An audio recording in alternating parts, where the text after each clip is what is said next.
Keby som mal práve dneska predať celé moje TCG portfólio, tak väčšina ľudí by spravilo jednu veľkú obrovskú chybu.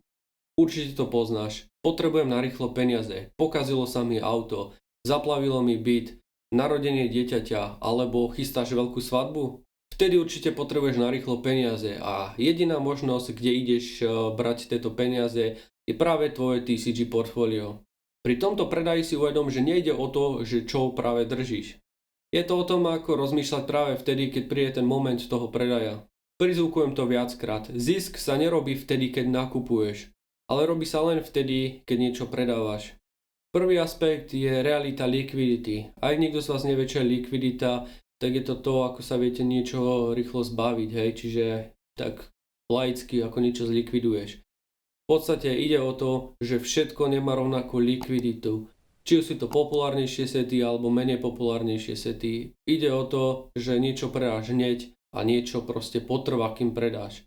Preto keď ideš predávať celé svoje portfólio, tak ani nepočítaj s tým, že niečo predáš za 100%, dajme tomu car market low ceny, ale v podstate ti budú ponúkať 80% a nižšie.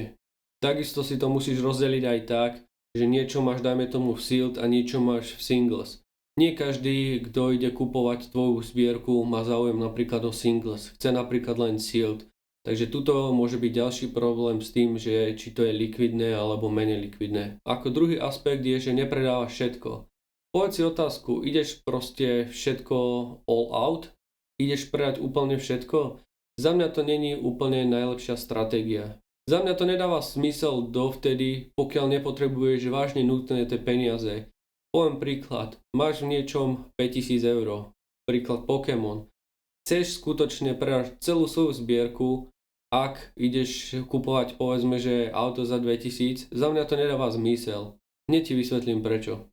Zober si to na príklade toho, že máš svoje portfólio rozdelené, hej, čiže si diverzifikoval do rôznych produktov, do rôznych setov. Tu sa dostávame k aspektu číslo 3, že nepredal by som všetko, ale predal by som naopak len to, čo je zlé. Áno, počuješ dobre. Je to taký paradox, že nepredáš to, čo je dobré, ale naopak predáš to, čo je zlé. Vysvetlím ti to tak, že ideš predávať svoju zbierku. To, čo je dobré, máš síce už s veľkým ziskom, áno, lenže ono má potenciál to raz ešte ďalej. Naopak, ak ideš predávať celé svoje portfólio, by som predal tie zlé produkty. Nakoľko tie ti stagnujú už niekoľko mesiacov, niekoľko rokov a ty máš naviazaný ten kapitál. Čiže ako prvé by som vypustil veci, čo majú slabú pozíciu, pomalý kapitál a veci bez edge. Čiže znova, nie najlepšie kusy, ale naopak tie najhoršie. Štvrtý aspekt, emócia versus realita.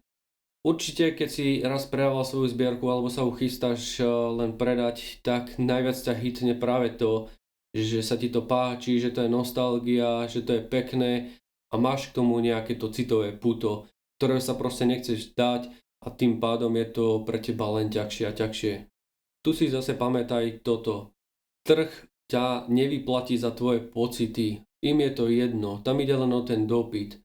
Niekto je na tej opačnej strane a rozhoduje sa to zase nakúpiť za čo najlepšiu cenu. Čiže vždycky sa budeš potýkať s tým, že niekto to bude od teba chcieť kúpiť a bude ti ponúkať, ako som spomínal, 80% CM low. Niekto ti ponúkne dokonca menej, 70-60%. A ty budeš predávať svoju zbierku za takúto kvázi malú hodnotu a pritom ten kapitál v tom je oveľa väčší. Ako piatý aspekt je predaj je skill. Akurát mám na to rozčítanú aj dobrú knihu od Granta Cardoneho Predaj alebo predajú tebe. A fakt je to dobrá kniha, ktorú odporúčam každému, nakoľko je tam veľa zaujímavých myšlienok a človek sa veľa toho naučí. Tu je veľká chyba to, že väčšina ľudí sa učí to, ako niečo nakupovať, ale to je veľký omyl. Mali by sa ľudia učiť to, že ako niečo predávať, pretože tam realizuješ tie zisky. To určuje ten tvoj výsledok a v konečnom dôsledku to, ako na tom zarobíš. Pamätaj si, že ak by si mal dneska predať celé svoje portfólio, až tam zistíš, že čo tvoje portfólio je skutočne zač. Investícia alebo ilúzia. Napíš do komentáru, čo by si predal z tvojho portfólia ako prvé ty.